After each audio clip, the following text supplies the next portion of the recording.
All right, welcome everyone. We're Semblance of Sanity. I'm Caleb. I'm Jacob. And we're here, of course, for Psychopaths. Episode 19. Now, with where we are at in the story. Yes. Right now. Things are really starting to go down. Mm-hmm. But they kind of already went down. They kind of already went down, right. Yeah. And now we have a split in the party. So do you think, because Kogami is going after Makishima. Right. He's kind of training to get ready for Makishima. Yeah, or something. Yeah. But do you think we will actually have them cross paths this episode? Yeah. Okay. I don't think they're gonna mince words, waste time, kind of dilly-dally around. Yeah, they've been going at such a quick pace so far. It'd kind of suck if they did that now. Right, but Makishima being out and loose with no real allies except for his common foe. Yeah. Well, potentially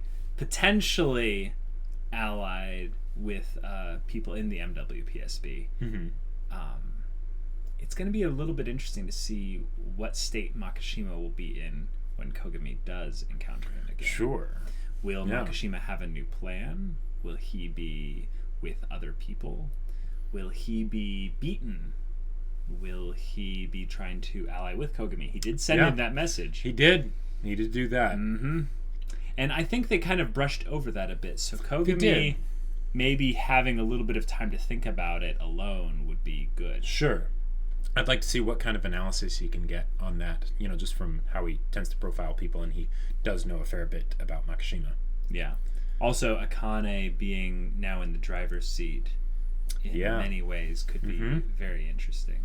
Oh, yes. So let's get into this episode and see what happens. Oh, nice. Using a real gun for the first time in a while, probably. Oh, it's probably not easy to come by ammunition. Don't lose those bullets. Oh.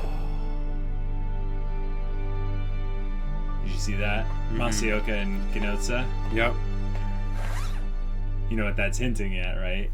Hope you don't mind me borrowing this, Pops. Kogami! Oh my gosh, he looks like such a badass! Yep. I'm afraid your hue has reached a critical state. In a way, it's good your crime coefficient is fluctuating. It means there's still time for treatment, but that could change quickly. You must be aware of the worst-case scenario if you don't fix your hue. Sibyl would declare you a latent criminal, and your life as you know it would come to an end. Wow. I mean, we knew this was probably coming soon, but... Right. I'll set up a therapy program you can begin immediately. Is that J. Michael I have to Tatum? notify your office, though, No, okay? not yet. I can't start it now. It might be. That sounds a lot like him. Doc, I think I'll be okay for a bit. But I can't be held responsible for anything that happens to you now. My current partner is a young woman who just became an inspector this year. Watching her approach to the job gives me hope. Hey! We're gonna see this guy again. Professor Saiga? You should get inside. I'm sure most of you have already heard the bad news by now. Kogami's escaped. There's no doubt about it. Yes. Let's not lose sight of the fact that Makishima is the active killer. That's true. I wonder where that monster's been hiding. At least now his face is in the system. But in the riot's aftermath, many of the city's cameras and scanners are down. Oh. It'll be 5 more days before they're all back up. Wow. That means we can't count on facial recognition to help us track him. Okay. Our society is built on careful control. He's injecting it with raw human nature. That's why he called Kogami that night, to arouse his base curiosity. He wants to wake us all up. You shouldn't be trying to shoulder all this on your own. Yeah. I'll be fine. Look, if you're worried about my psychopaths, you're welcome to check my hue. In fact, I already ran a check this morning. Despite everything, it's still pale turquoise. Why doesn't this affect me? Your heart and psychopaths are two very different Very different things. But Good what- point. What is a person's psychopath? Yeah. Just a bunch of What's numbers. their heart? I don't know anymore.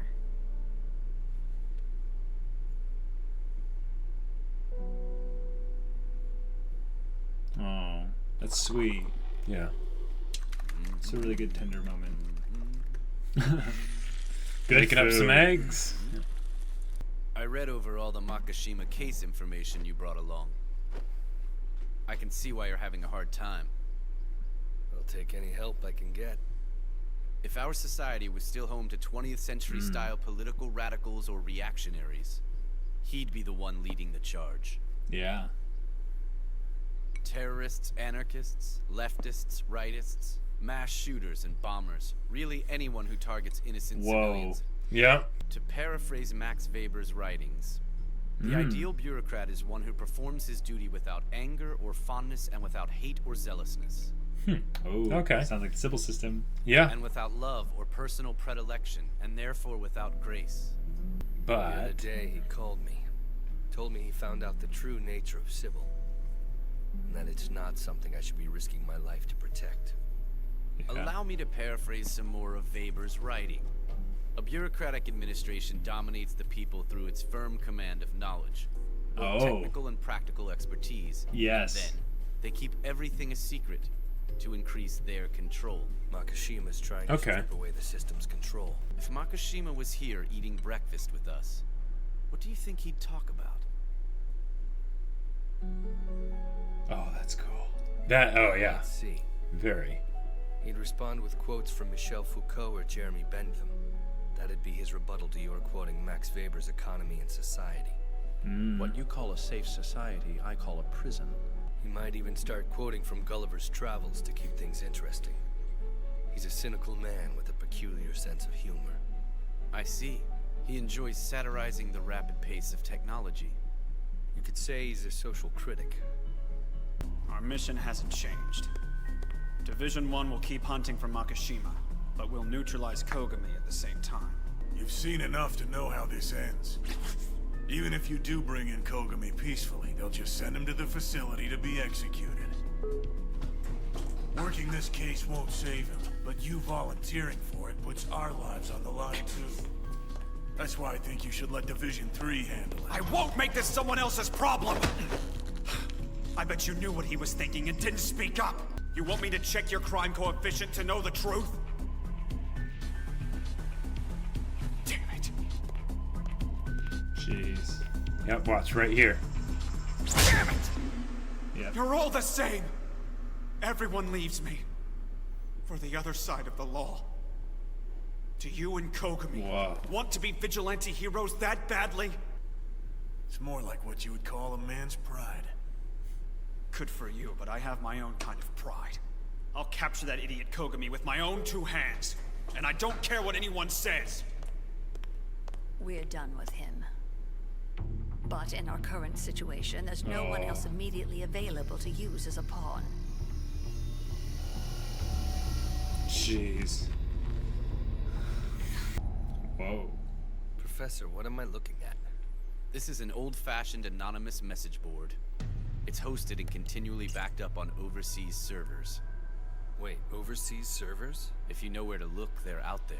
Obviously, though, this one hasn't been caught by the Sibyl system yet. Whoa. The posters on this board are former college professors, journalists, cultural critics, literary scholars, basically people whom Sibyl declared to be useless in the new civil order. I started a new thread earlier. Here. Interesting. What are we seeing? My God. So far, they've responded as if it's nothing more than a thought experiment. All I'm seeing so far are a bunch of sarcastic jokes. Then why don't you look through them and tell me which one you think is the funniest? What is it? Here's something that caught my eye. Stopping food production to collapse the Sibyl system. The hyper oats. 99% of all food consumed in our country is processed and derived from hyper oats. That's the problem with a monospecific genus lacking genetic diversity. If a virus were to hit the hyperoat crops, our food supply could be wiped out overnight. Huh. What if this is Makishima's next target? Our food self-sufficiency. Yes. I think we're onto something. What the Okay, heck? so if he makes it so that the country can't harvest tech. Have any info on those stay things? up without help from other people, then the Sibyl system goes down. Hold on. Our agriculture industry was fully automated. Mechanized farming by drones, crops of genetically engineered hyperoats, disease prevention with altered viruses. The poster was right. If the management systems of crop health were compromised, the entire hyper oats yield could be devastated by diseases owing to its being a monospecific genus. And if hyperoats failed, Japan would cease to be self-sufficient and would have to import food. The government would have to rescind their isolationist policies and begin talking with outside countries again. And with mass food shortages, the average crime coefficient of everyone in Japan would skyrocket. Yeah. Oh, yeah. Don't forget what else food imports hasten. More relaxed border security and the start of immigration. I know you're planning to kill Shogo Makishima, and I offered you help to do so. And since I did it knowingly, the next time someone from the Bureau stops by, I will probably be leaving with them. I'm so sorry I got you involved like this, Professor. By giving you a hand with his killing, I feel that I'm fulfilling my own role in this game, but I hate that I'm dumping all the dirty work at your feet. I'm sorry. An old student as talented as you deserves better. Don't think that way, Sensei. I'll be fine.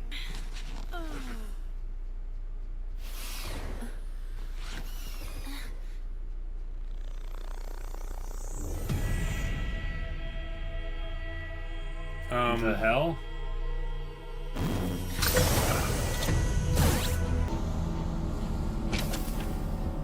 Oh, this is what the collective was wanting to confirm. Yeah. That she's... Now time. Yep. You will be told the truth about everything. Okay, that's a lot of stuff to talk about, Jacob. Yes. Wow. So this episode didn't go like I thought it would.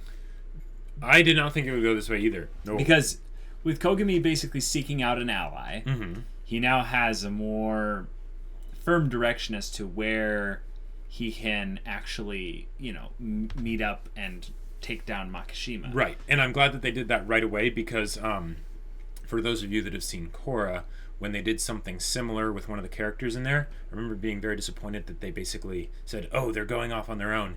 And then, several episodes later, they haven't done anything.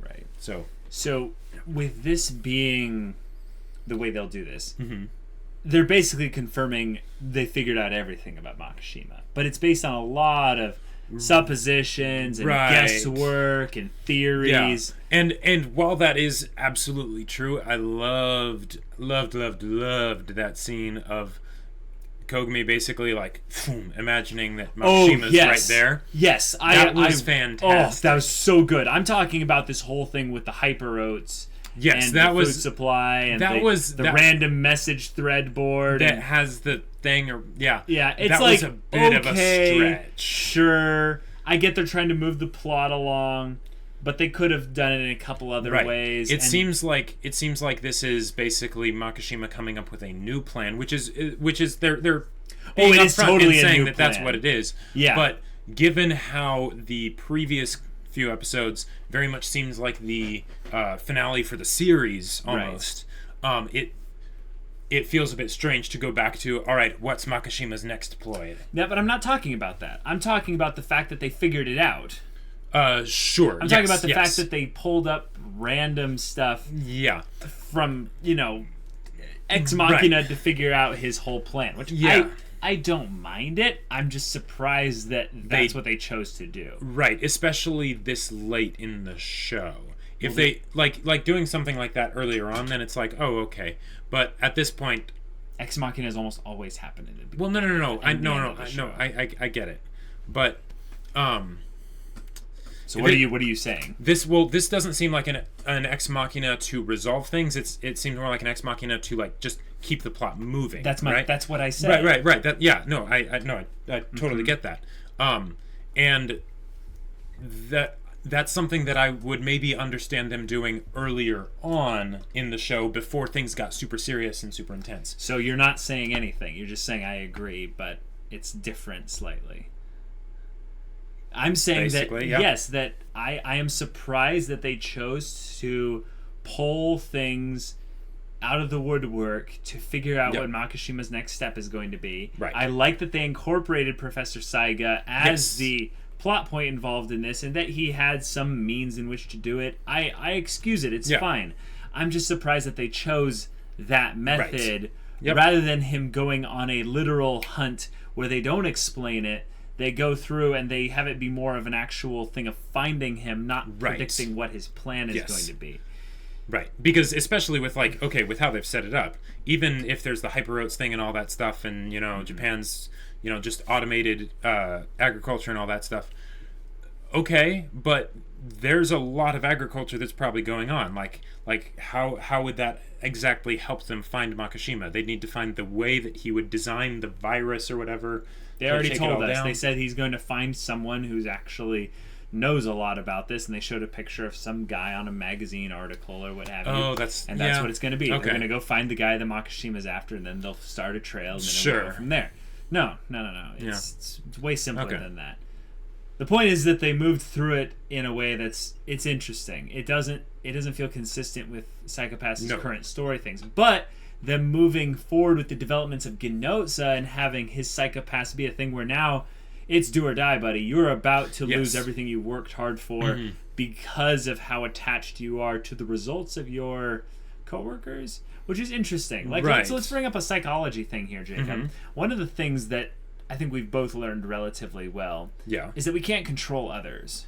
Right? Nope. But one of the things that's very unique about being in an authority position, like Ginoza, is you feel responsible for the work of your subordinates. Yes, absolutely. However, since the Psychopaths kind of, you know, the Sibyl system basically registers things based upon the, you know, the potential for them to commit a crime, their emotions, their mental state, and all those other things. Wouldn't it be better for him to just let it go? Yeah. Like if you think about it, Ginoza's doing all this, and he's kind of saying, "Oh, this is all ironic. It's fate." But really, it was his own actions that put him into this position. Yeah, it's one of those self-fulfilling prophecy type things where. But that's more fatalistic again. I'm saying that it's actually the fact that he cared so strongly about keeping Kogami in line that this is what's ended up happening. If he decided to let Kogami make these mistakes and have the natural consequences of the Sibyl system work themselves out, Kogami wouldn't have gotten dragged down into this with him. Okay. Which is basically what Akane did. I mean, if you think about it, that is what Akane did. Akane cares about Kogami more so than Ginoza does. Right. I mean, from a different angle. There might be some feelings involved in there that are different. Yeah. But she wasn't going to let his burden become hers. Right.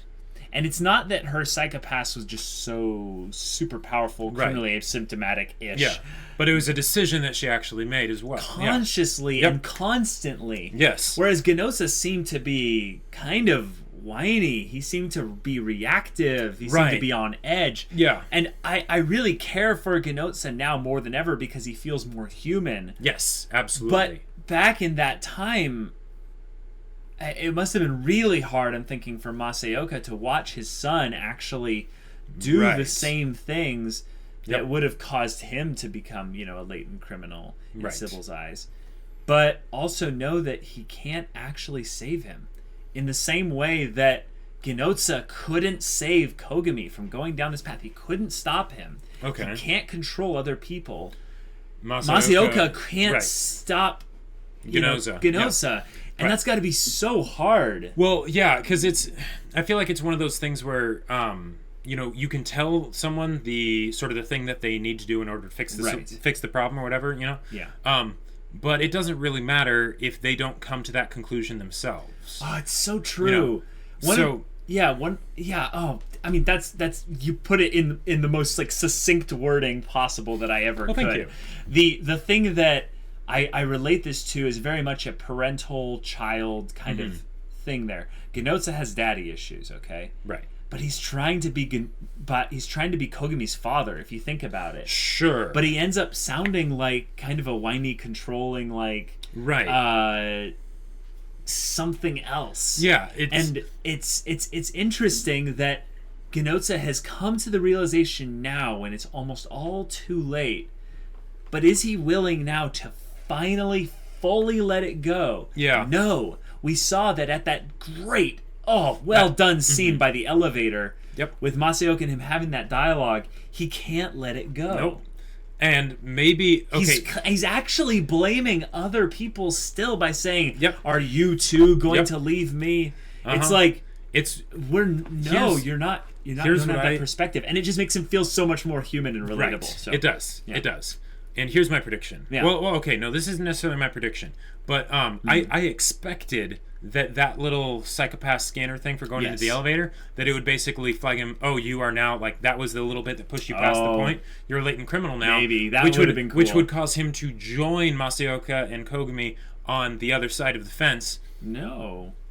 Why would it make him actually join them? Well, no. Oh, you mean become a latent criminal? Exactly. Well, yes. Yeah, and he would that's probably what they said. up right, and of course he would end up choosing to be an enforcer. Right. But that what I think might happen is that basically Ginoza isn't willing to let go of it, right? Mm-hmm. But he will end up his eventual becoming a latent criminal will be the thing that will cause him to let go of it, because he'll basically say.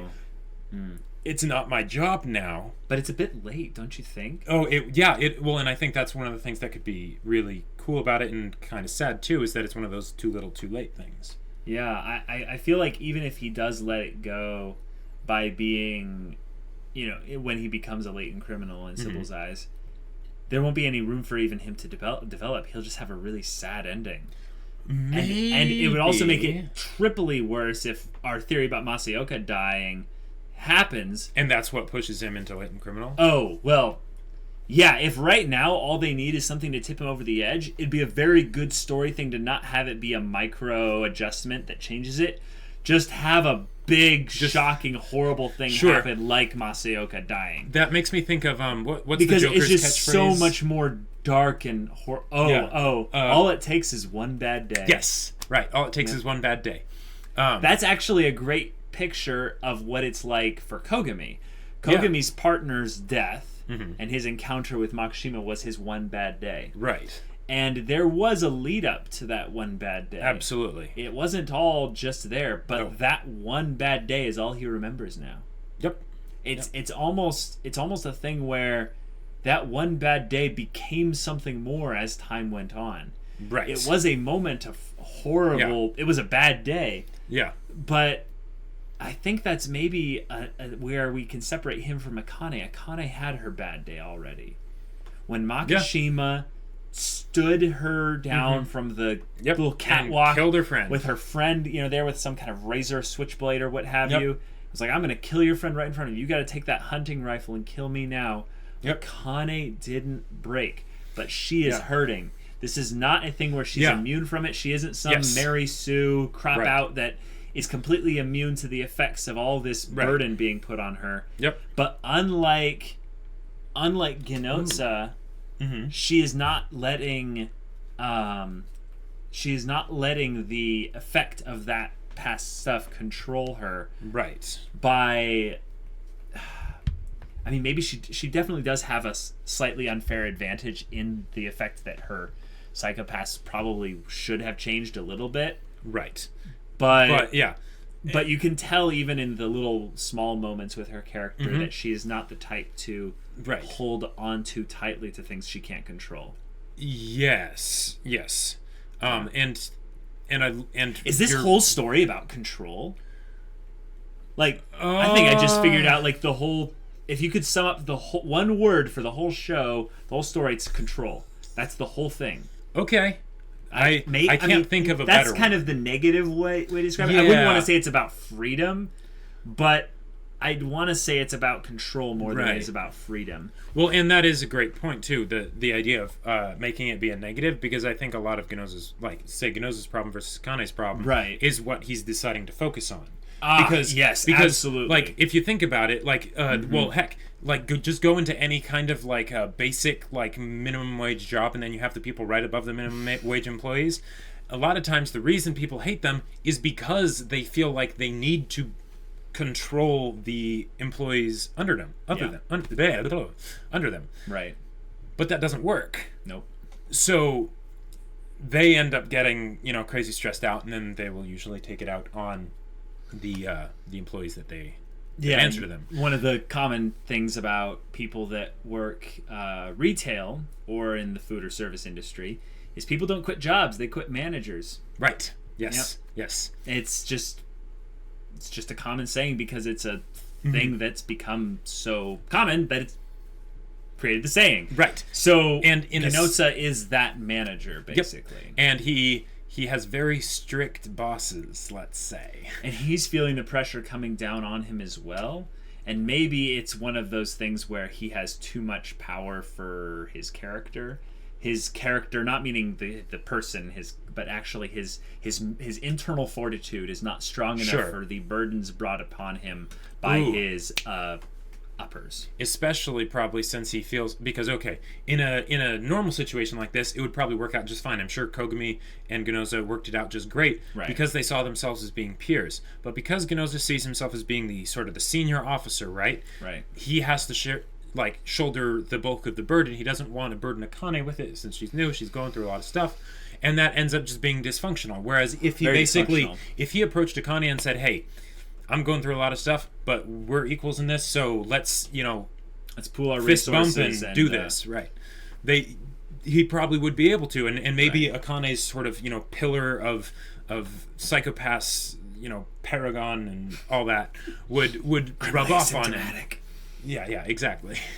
She totally is. Especially since the Sibyl system now deems her to be worthy of being pulled behind the curtain of the Wizard of Oz and seeing how the machine really works. Right. Now, do we want to go into that immediately, or do we want to kind of build up to that a little bit? Well, I say we can go into that now. So here's something I want to say before we go into that in a ton of detail. So remember how from the very beginning we were like, wow, they're doing such a good job of making this technology look so cool. It wasn't just to make the technology look cool. They were developing the villain. They were showcasing the coolness of the villain. Yep. It's just like when you see that anime character with the super deep voice, and you're like, who are they? It's true though, when you see the really deep voice anime main character, male character with the voice that denotes power. It's like they're totally not a single episode side character. Right. This character is recurring. Yeah. But on a more serious side. Yes. So is Akane criminally asymptomatic? Yes or no? Oh, absolutely. They even did the whole thing of when Ginoza's boss, was like, I have a theory, but I'll need to confirm with the, collective or whatever. I'm pretty sure it was because they were just talking about how they wanted to get rid of Ginoza. But they were like, they were already saying he's useless now. Right, basically. But we don't have anyone else to work with. And then I have a theory, I need to confirm. So now they're basically seeing Akane as being the replacement. But the question is... Maybe what it is they'll actually test her in the next episode, and they'll find out whether or not she really is criminally asymptomatic. Sure.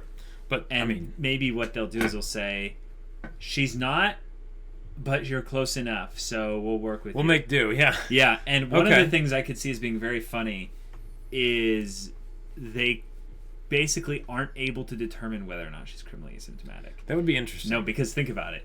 She's had all these things where her psychopath clearly changed a little bit. Right. But not a lot. And it very quickly went back down. And that was one of the points they made earlier in the middle of the episode and of the season. Mm-hmm. But if they come to her character, the collective, and they're basically like, all right, here's the Sibyl system. We need you to be the right hand of the Sibyl system. Yeah. What if they basically go, her psychopath is immutable to an extent, but she is not classified as, an atypical criminally asymptomatic person. She's just a regular citizen that psychopath is really powerful. Sure. And it's like, well, this is odd. It's like, right. Yeah, this is almost a little bit worrisome. It's like, right. I don't think we could fully control her. It's like, that's fine, we'll dispose of her once that's why she's done her part or something. But that's why they're harvesting the brains of the criminally asymptomatic people. And if you think about it, the criminally asymptomatic people probably there might not necessarily be anything special about them. It's just that they are so far out there on the bell curve that the Sybil system can't account for them. Right. It's more about the Sybil system's limitations as a system, right, rather than some these special gene about having some. Yeah, exactly. Mm-hmm. So with Akane getting pulled behind the curtain to see the workings of the Sybil system, will they reveal everything? Actually everything, or will they reveal what they say is everything to kind of manipulate her? Okay, yeah, they might try and keep some stuff hidden, but they couldn't keep much hidden, because with the way they set this up with the the Dominator cart coming in and like, we will now, what did they say, like, we will now show you the truth or something like that? Mm-hmm. It's like, okay, that's not something that you would expect your very non-sentient gun to just say to you. Well, here's the thing. Akane rolls with the punches pretty well. She doesn't seem to get shaken up by a lot of things. Nope. But I think this would be one of those moments where we might finally see her have some fluctuations of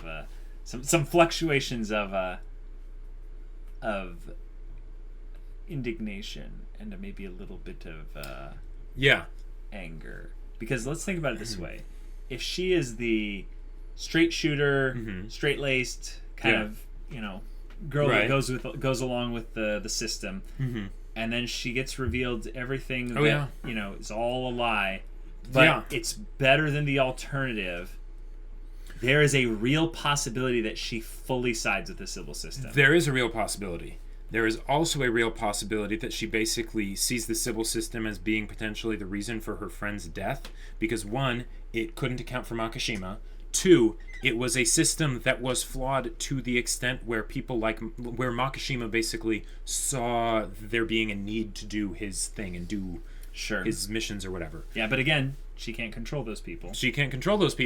But it at the very least might make her a little bit less inclined to acquiesce to their requests. Sure. Also, one of the ways of looking at it is that Akane doesn't really brood over the past like all the other characters in this show do. Almost every other person does. That's true. One of the ways that they could kind of show her characters being like this is that where she's cold is actually that the past, the further and further it gets away from her, it actually doesn't affect her as much. So she looks at those things of going, it's not for me to decide whether or not I could have actually stopped that. And they did. It's something that, if anything, it's just going to cloud my hue. Sure. And they did. I could see this being a thing where Akane might pull a switch on the Sybil system, and where she, kind of pretends to buy into it a little bit, because if she is criminally asymptomatic, she could stay hidden. Mm-hmm. Maybe she could even be hidden from being criminally asymptomatic. That would be even crazier. But like I was talking about. Mm-hmm. But then she does something that really changes everything, to where Makishima gets part of his goal, like we originally theorized, that Akane is going to make the choice. Yeah. Remember, she's now being gifted with the information necessary to make the choice. Right. Almost in a way how they were talking about politics at the table with Professor Saiga, talking about the perfect bureaucrat and how knowledge is power, which is what you brought up. Mm-hmm. Saying that we're going to basically put Akane into the position of a bureaucrat so that she'll have the knowledge to be able to act with power. Okay. What if she then makes 2 choices? One choice that complies with the Sybil system, and another one later that's even bigger that alters it forever. Okay. That's what I want to see. I don't think that both of them are necessarily going to happen, but I know at least one of them is going to happen. Okay, I am almost 100% certain that one of those things is going to happen. If both happen, I'm going to be I'm going to be so excited. Here's the potential thing I'm worried about. Mm-hmm. Is that if they reveal all of it, Akane, then that means they're intending to have her join the collective, or be exterminated without a trace. Well, if she turns out to not actually be criminally asymptomatic. It could be a thing where they say, all right, we're going to give you 3 days to make a decision. I don't think they would even do that, though. Because, think she's going to get brought into the collective in the very next episode and give a you're in or you die kind of thing like Makishima before the show's even close to being over? Well, that seems like I can think a little bit meta and just know that's not okay. gonna happen. It does seem like a bit much, but there doesn't seem to be a reason or an excuse they could have to explain all the stuff to her and have it not be an immediate thing where she's expected to join the collective. As of what we know thus far, except the fact that the collective is debating on a decision means that their decision isn't the best one. It's the best one that they could come up with. That's true. And they feel like they're out of time. Sure. This, I think, is the Sybil system trying to protect itself from whatever Makishima is planning to do. And the Sybil system is smart enough to know that anyone that has the knowledge of what their system is, they are in very high red alert threat mode right now. So Akane is basically their weapon against Makishima right now. And I think they're going to leverage the information in order to manipulate her to do what they want. Oh. And maybe use the collective thing as a potential boon, as a reward for her. Well, and then, of course, she'll reject it. All right. I have problems with that theory. The main reason is because with Makishima, the one that approached him that was like his old buddy or whatever, the cyborg guy. Yeah. Or no, I don't think it was the cyborg guy. It was the one who did the original stuff that killed Kogami's partner. Yes. Okay. That person said that basically basically this was just because of their past friendship. And this wouldn't be normal, and normally they could just subsume you without your consent. But because I know you and stuff, they were like, hey, send you, and have it just try and have it go peacefully, right? Right. But with Akane, I don't think they have that. So if they really want her to be in the collective, to be in the fold, they will just force her, won't they? I mean, maybe they don't have drones over there now. Like they don't have someone to actually physically move her. But I think that there's a higher chance of her being not criminally asymptomatic, to where they'll test her and they're like, well, if you were of a specific type, we would have forced you, like Makishima. But it didn't work like that because with Makishima, they wanted him to choose it of his free will. But I think this is going to be that thing where they start the brainwashing process for Akane, and they basically show her that this is necessary, and she's the replacement for someone like Makishima if they're not able to bring Makishima in alive. Which, Jacob, do you see them bringing in Makishima alive? No. Okay, so if Makishima dies, here's how we can think about this in a meta way. If Makishima dies... what variables does the Sybil system have left that are kind of, iffy? I'd say Kogami is the next one. Kogami is one of them. Akane is way up there if they've actually told her. Yes. This is post talking to her, so I would say she's up there with Kogami. Right. But then it's debatable which one is number 2, right? Yeah, and then Ginoza I would say would be number 3. Well, yeah, Ginoza I think will become a latent criminal. Yeah. 100%. But it's the question of which of these characters is going to be left around to make a game-changing choice about the story closer to the end. And I think if Makishima dies, the only one left is Akane. Yeah, absolutely. Because Kogami either is going to die as well, or he's not, which means he has to run the hell away. Yes, I completely agree with you on that front. Okay, but I think you're doing right now what I was doing for the Deku Todoroki thing. Of what needs to happen versus what makes sense to happen in this instance. Sure. If they actually reveal to it, think about how secretive Sibyl has been with this whole thing so far, right? They have a collective of over 100 and how many people? 450 brains, or 250 or something like that. Some stupidly high number. Yeah, but the thing is, they kept it in one of those anechoic chambers, way down deep. They killed anybody who even saw it, right? Yeah. They're not going to just talk to Akane and tell her about it, and then why did the drone come up to her? Walk free? Well, I think. Well. Yeah, that's what I'm worried about, because I feel like you're right in that what we're seeing right now doesn't make sense, but I think this is the sign of the Sybil system's corrupt humanity coming out. There's a fear for its own survival. Okay, sure. Just like any cornered bureaucrat who's basically been caught in a scandal. Right. Yeah. They're now in panic mode, and they're trying to basically clean up as many loose ends as they can. And Akane is a key to them tying up the MWPSB, I think. Okay, yes. So what and here's the thing. Since they didn't actually have the conversation, they just said that there is going to be a conversation. Right, we don't know what the conversation will be about. So the conversation could actually be revealing a lot less, and that's how they are basically trying to manipulate Akane, because they're trying to remove Ginoza or something and get her to be able to take control. Sure, whatever. And then they'll try and nab her later. Exactly. When she's in a, like, they'll call her in for a special meeting, and then she disappears. Like, here's the thing. If Makishima dies... then they're definitely bringing Akane in. And Makishima is going to die at some point. Yes, but let's say in the 2% chance that Makishima doesn't die, Makishima is brought in with Akane. Sure. And when that happens, then there's an even more difficult decision. Does Akane let this happen?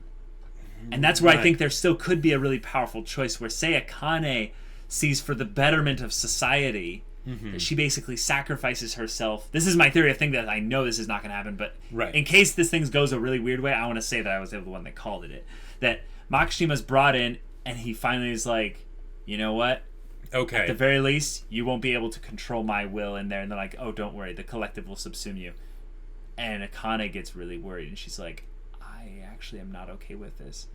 And she kills Makishima before he can get to be, brought into the collective, and the collective goes, well, I guess we now know where your allegiances lie. Right. And she goes, yep. And then she dies. It's basically her final... I don't think that will happen. No. That's why I said it's like a 2% chance of happening. Right. But with the 98% chance that Makishima dies... then Akane will definitely get brought in for at least a debriefing with the Sibyl system, and the people. Yes, and that's where I could see them making an offer to her, and she makes a powerful choice that changes the Sibyl system in some way. I'm waiting for that. I'm counting down the episodes remaining where it would still make sense for her to be able to make a choice like that. And now that they're bringing up the conversation, I'm like, this is where it happens, Jacob. This is where it happens. What if they did something like this? What's that? Now this is ridiculous, but. The Dominator was the one that seemed to be speaking to Akane. Now, well, it's the Sibyl system. Well, right, it's the Sibyl system, but it was going through the Dominator. So what if they were basically instead giving her the power to change the Dominator? So basically, now this is probably complete bullcrap, but the inherent problem I see with them actually taking her into the brain room and talking with her about things. They don't have to take her into the brain room. Okay, yeah, they don't have to take her into the brain room. They can have her be on one of the jets, going there or whatever. Yeah, they can show her some screens. Yeah, they can show her some screens. But the problem is that once they actually reveal that information, that basically means Akane, in the Sibyl's mind, is either going to join the collective or die. That's where I think they're trying to lead us to. The thing I believe this show is going to lead us towards at the end is a very bittersweet ending. Sure, but absolutely. I believe Akane is going to live. Me too. That's why. Yeah. That's why I think that the show is not going to be about a happy ending, in that Akane gets everything she wants and she lives, and it's awesome. It's why there can be deaths of people like Masaoka, Ginoza. Yeah. I actually think Ginoza has to live. Like, Ginoza is one of those that's a good point. Yeah, he has to be he's going to be the enforcer in season 2 when exactly. everyone else is dead. Yeah, well, he just has so much character arc potential to go through. Right. Whereas Masaoka can't really be around for that. That would just be... Yeah. Yep. I mean, well, no, he could be. That would be really good, but I don't. That would be great, but it's not going to happen. Kogami could die. Makishima could die. Yeah, I would say. Of course, sorry, Kunizuka. I wish you had more reason to be in the story. Yeah, but we don't really care. Shion about her fate. Has more character. That's true. Like Shion has more character than Kunizuka, and I want her to survive. I want her to survive. Oh my gosh! Wait, she is in actually serious danger of not. At the very least, staying in society's good terms. She could become a latent criminal. Well, and especially because if they ever do find out about the problem, Shion is the one to turn to try and basically, if they did want to get the message out. Yeah. So, that's true. Yeah, I could see this whole series, this whole season at least, ending with MWPSB being shut down. They change it up a little bit. Or at least this division shutting down. Akane becoming something different. Right. Ginoza being a latent criminal. Kogami either dead or disappeared. Makishima dead or dead, pretty much. Dead, Like, yeah, basically. And then Masaoka either dead or I don't know, maybe disgraced, or maybe he's on the run with Kogami. No, I don't like that either. Okay, if they really wanted to get crazy with no, I was gonna say he could get badly wounded and then he has to like, you know, retire or whatever, and it's like, okay, you know, he's finally too old for this, but he has a freaking robot arm, so that's that too. Yeah.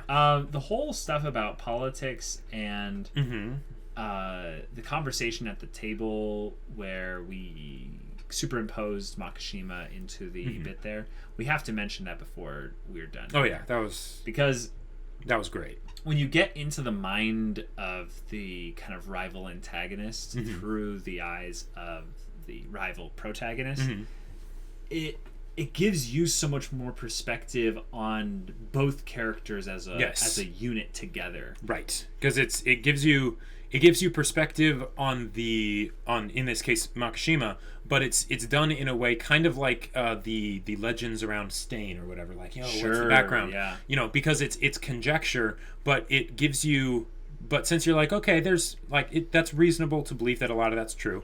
And then there's also the idea of this person is familiar enough with that person to be able to, you know, draw those things out of what would otherwise be thin air. Right. So, well, what they ended up talking about subject matter wise, like, you guys heard what they were talking about, right? That's relevant. Yes. And we're not going to go into like details specifically and stuff, but when you hear kind of or you read or you perceive or you intake some kind of a futuristic, kind of pessimistic, cautionary, cultural commentary tale, it makes you think, doesn't it? Yes. And I like stories like this because they make you think. Oh yeah. But they make you ask questions that have real relevancy in present tense. Right, that you don't know the immediate answers to. And the show's not trying to give us any particular answers to them. Just make you ask the questions. But I like that they brought up the idea that the professor himself was specifically against true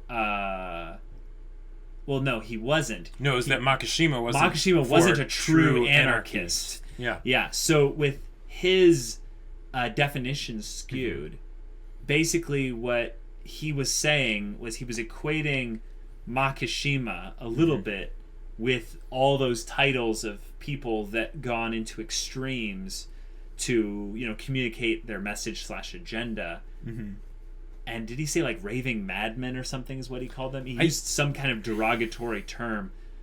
I vaguely recall what you're talking about, and it was some derogatory term. I don't think it was as extreme as raving madman. I don't think it was either, but one of the things that I'm always like coming really close to understanding, I think, with Psychopaths is this whole idea of the main overarching theme of the show. And I said control earlier. Yeah. But when I bring up this, I'm not actually sure it is control, because with the whole thing of people who they were saying, like, you know, 20th century, like, political, like, you know, radicals and stuff, he would be, you know, Makishima would be at the head of those people. Right. And they're basically saying, oh yeah, all you people in the, you know, post, you know, 20th century, you know, Earth, you know what those kind of, you know, radicals look like. They could be the ones that are completely peaceful and are pushing, you know, their specific, you know, political agenda, or they're, you know, not peaceful and they're more violent and they're, you know, closer to lines of terrorists and stuff. Right. And he basically took all of those kind of groups and those, not necessarily ideologies, but it took all the people that would willingly sacrifice, you know, society on the altar of those things by that means, in a really negative light. And I want to know, without really starting a flame war or anything in the comments, because I feel like this needs to be brought up. We live in a time, just like plenty of other times. There's nothing. I don't want to feel like this is like the most important time, but people who are generally living in their time think that time is the most the most horrible. Like what's that line? The line from Game of Thrones. Yeah, when he's talking about like, oh, the end of the world or something. The end is near. How will we survive? But it wasn't. You know. Right. Yeah. The idea though that these the society in Psychopaths is such that they couldn't actually even talk or discuss about those things really without getting flagged a little bit by the Sybil system. Sure. Yeah. What does that make you think about kind of our current state of the world, to be able to at the very least have these kind of talks and discussions about these types of things, and think about where we want to take our society society is such a weird word, but just humanity into the future? Because I love 2020. Now I'm just saying, like, let's actually like talk a little bit about this in the comments, because it's something to where we can be all talk about it on, you know, some dumb YouTube video, but getting the question started actually brings up a lot of good other questions that can then be talked about more. Right. And I love that type of discussion. So anyways, that was my thing about that.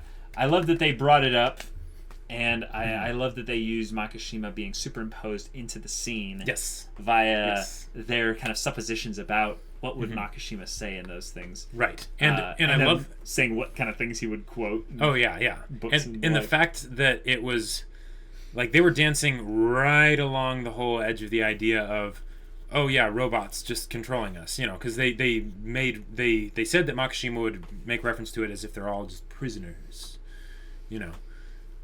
Well, that was a specific work of, I don't know if I've read anything of that nature in particular, but I know the ideology behind it, that the viewpoint is that we're all, you know, Makishima was saying this thing, and that we're all in a prison, but because we can all view each other inside the cage, we're not aware of the cage. Right. Or we don't care because we're so comparative to each other. It's right. We're all in the cage same walls cage. Seem so far away. Or no, the other way of looking at it is that we're all in the same cage, so it doesn't matter because you're we're not all equally in right. This we're cage. all equally caged, and that I think is another kind of interpretation of what he was saying. Sure. Yeah. Okay. And again, props to them for bringing the professor back.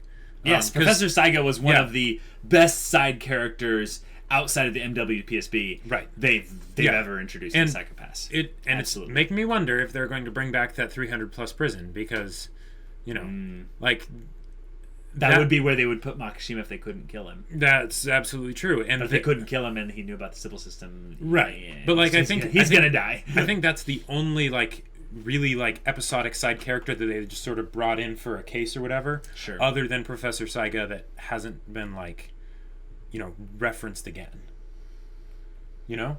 Possibly. I don't know. Maybe. Are you talking about a helpful side character? Because there were a lot of like side characters that they did bring up, they didn't bring up again. But it's side characters that like weren't related to the crimes themselves. You know, they weren't a part of like the setting for it or anything. But like there probably was at least one. But yeah, maybe, or maybe it was just that they're forgettable. Then. Maybe it was just that Saiga and the dude in the prison had the most like ornate character designs or something. I don't know. Well, yeah, Saiga's whole bit with reading body language is something I always get excited about. Is when people talk about body language and communication and tone of voice and all that kind of stuff, because there's so much you can read. It's essentially like reading a book. Is right. You know, just look up micro expressions and look up micro expressions. Go into basically the psychology of communication through nonverbal actions, subconscious nonverbal actions. It's really good stuff. Yeah. Other than that, I would say this was a setup episode, though. Oh, because absolutely. the primary focus of it was Kogami and Professor Saiga. And basically talking about what's going to be the next plot point. Right. And with this whole thing of a food virus. Yeah. This feels like this last bit of the season is basically just going to be this thriller movie. Like, you know, 4 or 5 episodes of just really intense... Just maybe that could be how they keep the Sibyl system, but don't end up basically keeping it in the same state that it is right now. If they rescind basically the what is it? The isolationist policy. The isolationist policy. Then, with the influx of people, there could be something where basically the Sybil system actually is forced to change in order to still function. Right. Right? And then that... But it doesn't actually destroy it completely. Right, it doesn't actually destroy it, right. But it turns it into something that isn't, such an awful, terrible thing. And then maybe, season... It's like the lesser of two evils. Yeah, the lesser of two evils. And then maybe season 2 is that transition period as they're trying to work to something more permanent, since they can't just keep harvesting criminally asymptomatic brains.